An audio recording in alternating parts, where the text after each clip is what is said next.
Hi everyone, my name is Jocelyn and welcome to All We Make Is Good.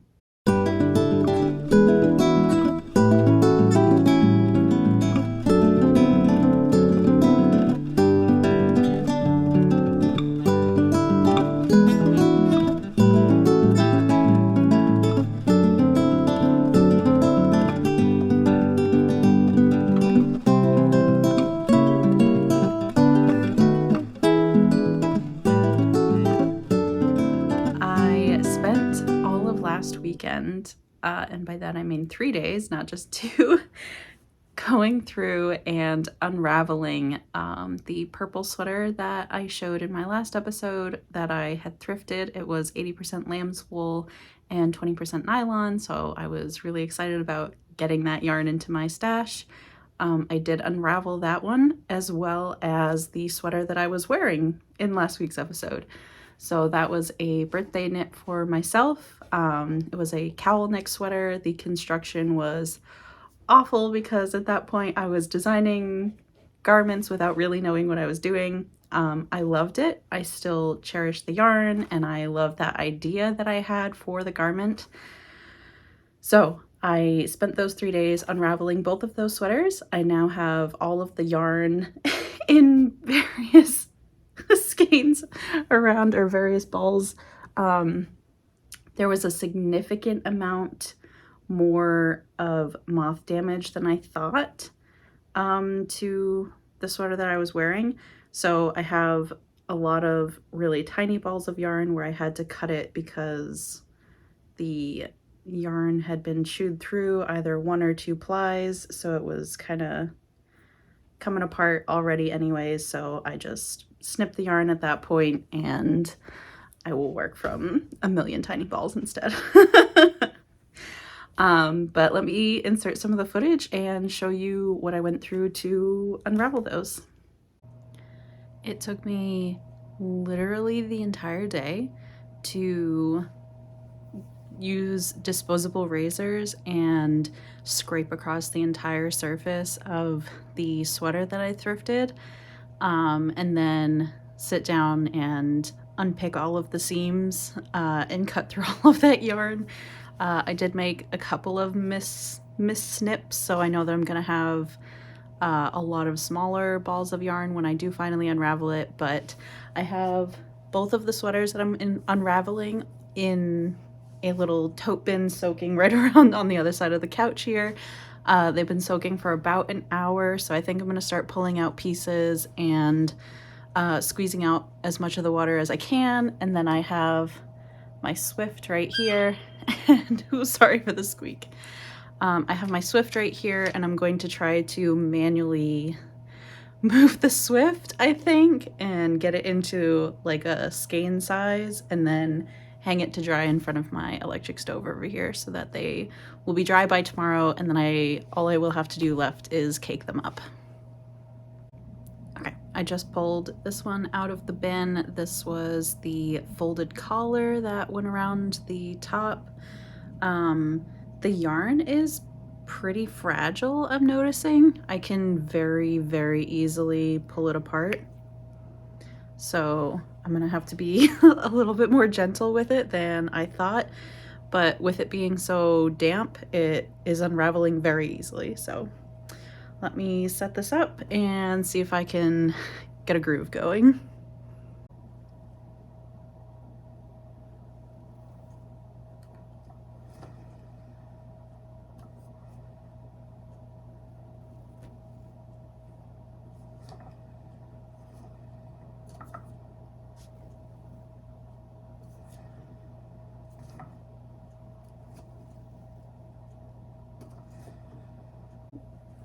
This is my first one.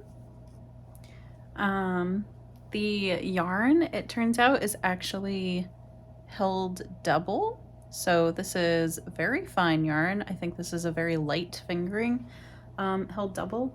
So I guess I was right in my my guesstimate of sport to DK weight. But I'm going to hang this up to dry and get going on the other pieces. This was the smallest piece, so the rest of them will be much bigger than this.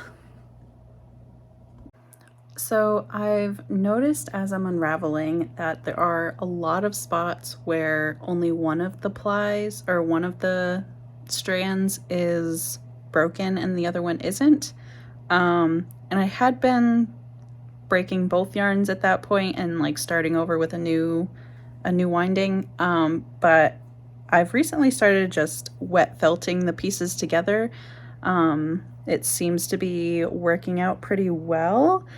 And because this is taking so long, it's giving me a lot of time to think about my choices in this process. And I think I shaved the garment a little bit too aggressively, and that's why the yarn is breaking in so many spots.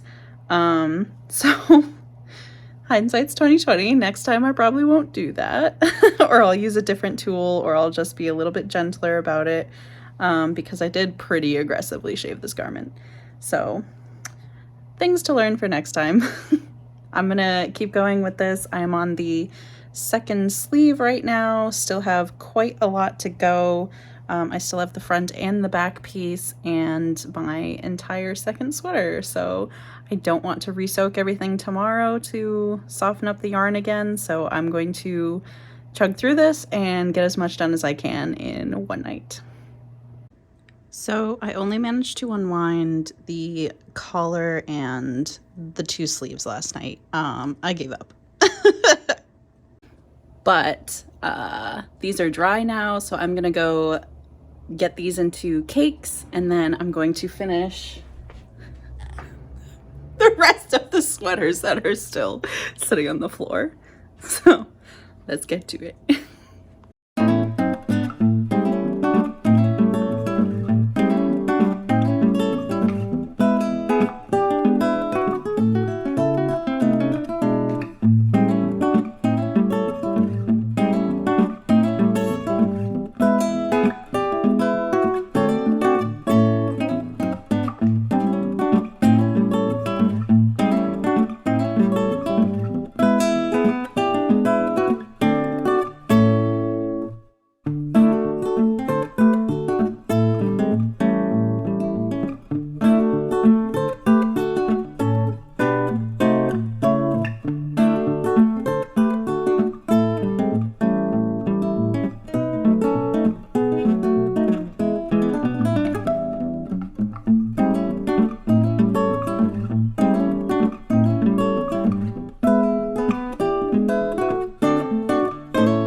So normally when I cake up a ball of yarn, I do a second cake to kind of further relax the yarn while it's sitting in this state.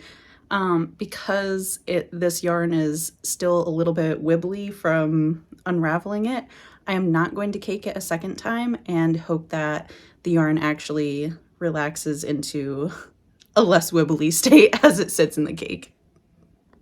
I have finally finished the front and the back panel. They have already been drying for like 15 minutes in front of my stove. I took a tiny break to get ready to sit back down and work on my next sweater. So I will get them done tonight. I know I wanted to do it last night, but there's absolutely no way. It still took me like another 6 to 7 hours to do the front and the back panel, especially because the yarn is so fragile and broke like 50 times per side. So onwards. I hope it's easy enough to tell on video, but this is how open the fabric is after washing. It is an exceptionally loose gauge, so I am very happy to reknit this and fix that. Well, everything is done. I'm having a really hard time telling the difference between these two colorways. They're both Malabrigo Rios. But I know that this one's Alstroemeria from Shirsty Cat. And these are a Fawn and Swinger of Birches from 100 Ravens. And then, of course, the thrifted sweater. I did end up with 537 grams from that sweater. So a very, very good amount. And that's it. So pretty much as soon as I finished unraveling those two sweaters, I really wanted my sweater back. So I cast on with the same yarn. So a majority of, well, the rest of this video is just going to be me talking about this one project. I did a lot of research over the last couple of days on shoulder construction types and how to knit them, because there are a lot of construction types that I've never tried before. One of them being the contiguous set-in sleeve, which I found out from other people saying so that it is probably a set-in sleeve or a drop shoulder is probably going to be the best fitting garment for someone like me with really broad shoulders. I know I talked in my last episode about how I want to be a pattern designer, but I have really broad shoulders, and that was kind of freaking me out a little bit of like, how do I design going from there? But after I sat down and watched all these videos, I realized I was measuring in the wrong spots. I was like measuring way out under my armpit across my back instead of doing like cross shoulders and like landing where it's supposed to on the top joint area. So I retook my measurement. I am not ridiculously misproportioned like I thought I was. So I've kind of backtracked a little bit from all of that panicking about my proportions. And I used that. I am still, I think, 18 inches across on the cross shoulders.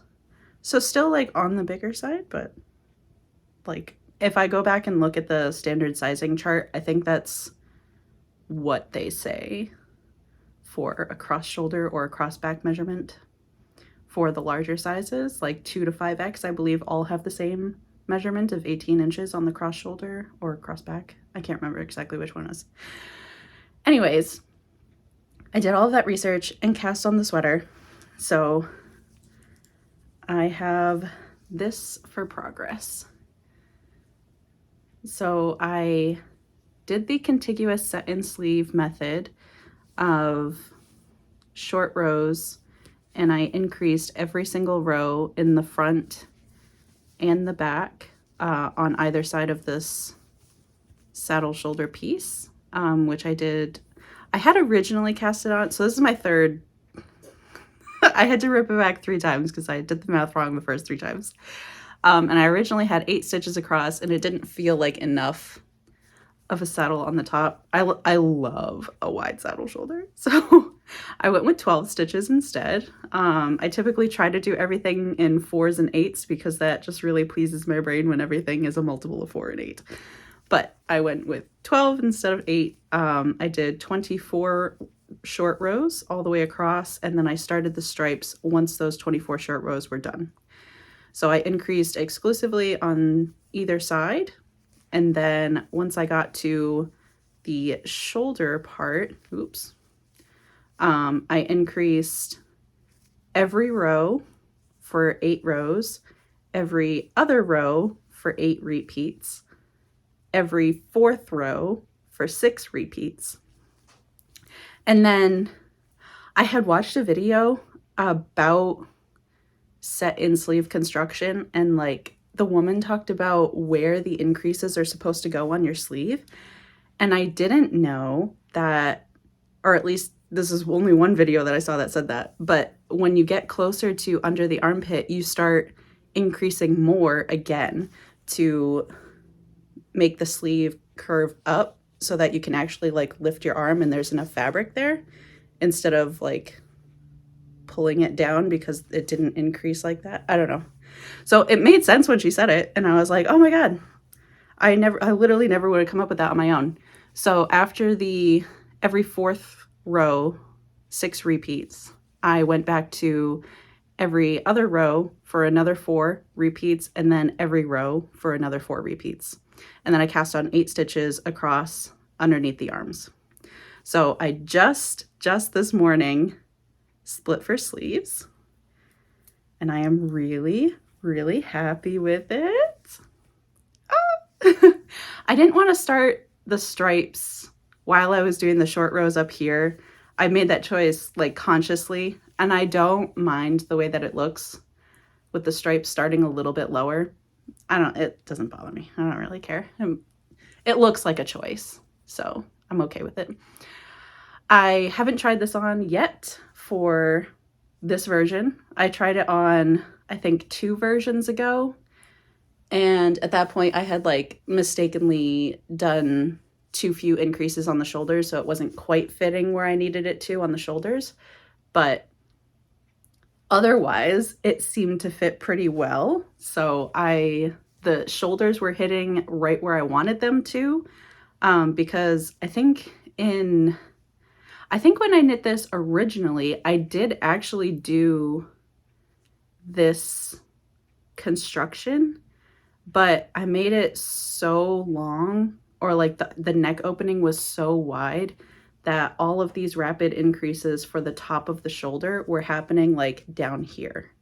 So it was just puckering and doing nothing other than looking goofy on my arms. So I fixed that, and now these sit where I want them to. And now I have an actual spot for picking up stitches for the cowl, which I'm going to do in a different color, because while I was unraveling the sweater and there was so much moth damage, I had to cut out a lot of pieces. I didn't lose that much yarn, but my gauge was also extremely big. So I knew when I reknit this and like corrected my gauge, this is like an actual 20 stitches per 4 inches gauge now. So my tension has gotten significantly better. Because of that, I knew that yarn was not going to go as far as it did when I knit it the first time. So I think I had this one variegated color. This is Alstroemeria from Shirsty Cat in her Just DK base. I also had Malabrigo Rios, which at the time I didn't know was a worsted weight, so I was combining worsted and DK weights in the sweater, and I'm just going to continue doing that because I don't care enough. So I had 2 other variegated colorways. I had Quigwe or Quigwe, however you're supposed to say that. The one that's, yeah. I'll put the name on the screen so that you can see it, because I don't know how to pronounce it. I had that one, and there was one other I can't remember the name of, but I'll put it on the screen here. I had those 2, and I used pretty much all of them. There was like this tiny bit of the last colorway that I didn't use in that sweater. So I figured I would end up using it all. I also decided to go for 2 row stripes instead of 1 row stripes, and I really like the way that it looks. This is kind of like, yeah, this is like what I was going for in the last sweater, I think. So I really like that. I also found in my stash one more unused skein of, this one is Swinger of Birches by 100 Ravens on the veneer base. So this is a DK. So this one I hadn't used at all in that past sweater. So I figure I'll be able to find somewhere to use it this time. And then also in my stash, I found another Malabrigo Rios, and this was the colorway Archangel. And this to me looks like it's 200 grams. But anyways, this is actually the very first skein of dyed yarn that I ever bought when I was like 8. And by that I mean my mom bought it for me. We went to a yarn store and I picked it out and she bought me this. And I made socks with it and I made them way too tight.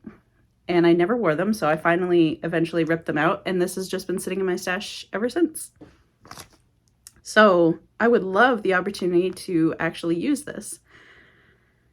So with the addition of this yarn, which is the same as 2 of the other bases that I'm using and another unused skein of this, I figure I can keep the stripes going in the body a lot longer than I thought I would be able to. I'll be able to actually add the length that I want onto this garment. And then since I was stash digging in that section of my shelves, I found this, which is another worsted weight. This is Cascade 220 Superwash. This is 100 grams. I believe this is a worsted weight because it says US 6 to 7. It's 200 meters per 100 grams. That feels like a worsted weight. So I thought that I will continue doing the stripes with the variegated and with these light brown colors, and then the cowl and maybe the cuffs, and I'm thinking I want to do a split hem on the bottom and do the bottom like the outline of the split hem in this, if I have enough. But at the very least it will definitely be the cowl. I want to do seed stitch with a plain white, and I think that will look really cute. I think that would look adorable. Yeah, I think that would be so fun. So I'm planning to do that, at least the cowl. I would love to do the sleeves as well. I was thinking about doing ribbing, but I think seed stitch might be cuter, and I don't have something with seed stitch cuffs anywhere in my wardrobe yet, so I would love to try that. So that's my new plan, is to use up all these worsted weight yarns that I will not use for anything else, because I don't typically knit with anything heavier than fingering, just because I run very warm and I don't like super heavy garments. But this will be probably my only heavier knit. But we'll see though, because if I like it and I wear it enough, maybe I would. Maybe I could double up a bunch of my fingering yarn and make more of these.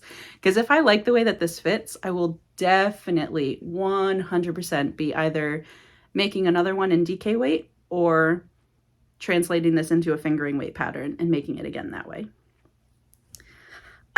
So many ideas, so excited. I cannot wait. So the goal is to have this be, I added 2 inches of positive ease on the upper bust measurement, which is the one to connect it to your underarms. The goal is to have this be slightly more fitted on the top, because I just prefer that look and feel for me. If I need bust darts, I am going to attempt to add them in this project, which I'm not sure how that's going to work with the 2-row stripes. I have no idea, but I'm going to try it regardless, if I need it. If I don't, then whatever, I'll leave it off. And then I'm planning to do it kind of straight in the body down to my waist. And then instead of like decreasing for waist shaping and then increasing again, I'm just going to leave it straight and then slowly increase for my hips, and add a little bit more ease down there probably. And then do the split hem, I think. There's also, again, because of all the moth damage, there are so many ends to weave in, and I will actually be weaving in ends this time. So there's a lot of places where I had to cut the yarn and join new one all around the inside of this garment. There's a lot there. This is actually where I got to a point in the yarn where only, I think, one of the plies was chewed through. So I was like, maybe I can get away with it. I'll just keep knitting with it. And then I think a second ply ripped, so it was really thin in that area. So I went back with a tapestry needle and I went over like 4 stitches on either side of where it was about to like really come apart. And then I went in and I cut it and I kind of pulled it all out. So that's just 8 stitches in the middle there that I had to fix because this was, oops, which one was it? Yeah, this was clearly coming apart. Okay, I actually went right back to knitting after I finished recording and totally forgot to talk about this internal seam here, which is where I'm making my color changes. So when I started, I'm just gonna put this in somewhere in the middle. When I started, when I joined in the round, I realized that the beginning of the round was going to be here in the very front of the garment, and I didn't want to see the color jog in the front. So what I did was I did the color change method where you slip the first stitch of every round, and then knit the next one. And I carried the differing colors across each row, which essentially moves the beginning of round also in a diagonal, and it's like 1 stitch per row. It moves over and over and over and over until eventually it will be, I only have to go until here. Eventually the beginning of row will be right underneath the right arm for me, and at that point I'm just gonna stop doing it all. I'm just gonna stop doing the color change like that altogether and just let the jog be down the side, because I don't actually really care about seeing the jog in the colors, but I knew I didn't want it like right down the off center in the front. So so that's how I'm managing that. This is a technique that I saw, I think, in one of Nitty Natty's videos. It was a while ago. She was making a hat for her husband in like some green and white and black variegated yarn, and it was pooling a lot, so she was alternating skeins and like doing this. I can't remember exactly how she did it, but I did my best guesstimate of what I thought it was. And actually, you like truly can't see it. Like the tension between all of the stitches is fine. It goes, this is it right here. If you like really look at it, you can kind of tell, probably just because of how it pulls just a little bit. But when I block it, there won't be any noticeable seam whatsoever of where those color changes happen. So that's super exciting. So I had to throw that in there and show you. So it's a bit of a tedious project, but I knew that going in. I knew what it was going to be about. So I'm still really happy with it. I like the depth of the scoop. I think that'll be really nice for a cowl. I think it'll help it sit a lot lower. I plan on doing a very large cowl as much as I possibly can. So at least, I want to say at least a foot of fabric that will then just hang, hopefully. And in my head, it's like cowls are very simple. Like you literally just knit a tube and then it just hangs. But if there's more shaping involved to cowl necks, then I'm going to be in trouble. In my head, it's supposed to be simple, but maybe it's not that easy. But regardless, I'm thinking I'm also going to do straight sleeves. So when I did my math, I calculated that I would only have a 16-inch sleeve circumference here, and I would probably just do it straight until about a little bit past my elbow, and then maybe taper down just a tiny bit, and then really kind of taper down a lot in one row, and then do a decent sized, probably actually like that size. Yeah, that seems like a good size for me. That size cuff. I'll definitely add more length to it because I love being able to put my sleeves over my hands. It's a very comforting thing to be able to cover your hands with your sleeves. So that's my plan for that. If this works and I get it off the needles and it fits and it's great, I plan on attempting to make this into my first garment pattern. But it all has to go well. I am a bit of a perfectionist, so if there's anything off, even a little bit, I'm gonna have to like reknit it again and get a new sample.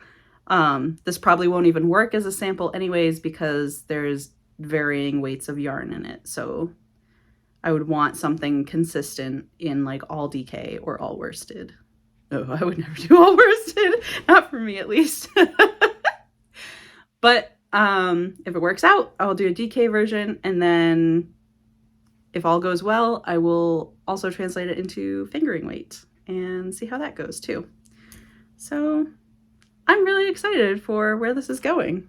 I'm super thrilled that I found all these extra yarns in my stash that I now get to use up. I'm still trying to decide the order of the variegated colorways that I want to go in, because on my last one I used this darkest color just on the sleeves, which is fine. It kind of, hang on, where's my bowl?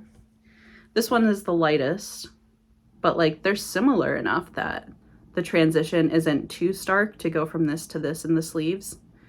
The only thing is this colorway doesn't super fit anywhere, I don't feel like.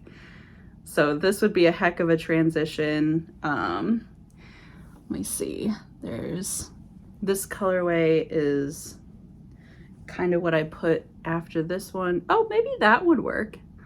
So I could do like this in the body and then do this colorway again in the sleeves. Oh, you know what? I've never actually like held them up like this together. I kind of like that. So maybe I will do the sleeves again in this color. And then I'll end the body on this one. Oh yeah, okay. Sold. Okay, that is the only thing I've been working on, other than unraveling the other sweater. So I have that yarn now in my stash. I got about 500, I think I got 537 grams out of it. It is definitely non-superwash, which I found out because it felted together really easily. It was so delicate and falling apart constantly, so I was felting it more than I was winding it, honestly. Most of my time was spent felting yarn back together. But it's fine. It worked out. I have 4 gigantic balls of yarn that are ready to use. If I don't pair it with one of my other 80/20 yarns, it'll just stay by itself. And I am still considering doing another type of cowl-ish sweater with that yarn as well. So I'm in the mood for cowls, and I never get tired of cowls. Throughout my whole life I've loved them. So yeah, we'll see how this goes. I will keep updating with progress. I am actually very ambitiously hoping to finish this in time for Thanksgiving, which is next Thursday. So it's only 6 days away. That might be an absolutely ridiculous thing to put on myself, but we'll see. This is only like 3 or 4 days of knitting right here. So, you know what? Cake. It'll be easy. Well, thank you so much for joining me and letting me talk about my lovely sweater project that's in the works. I can't wait to get back to knitting on it. My dad's birthday is today, so I'm not going to be able to knit too much tomorrow because we will be going out to celebrate his birthday. It is a big one. It's the 75 one, so we're all going to go out, and I think my mom said the only goal of the night is just to get my dad drunk and let him have fun. So I'll be doing that, and then after that, the rest of this is just knitting time, so I'm very excited to get into it. So thank you so much for spending this time with me. I hope you enjoy the rest of your week or your weekend, wherever you are in the week, whenever you're watching this, and I will see you in the next one. Bye.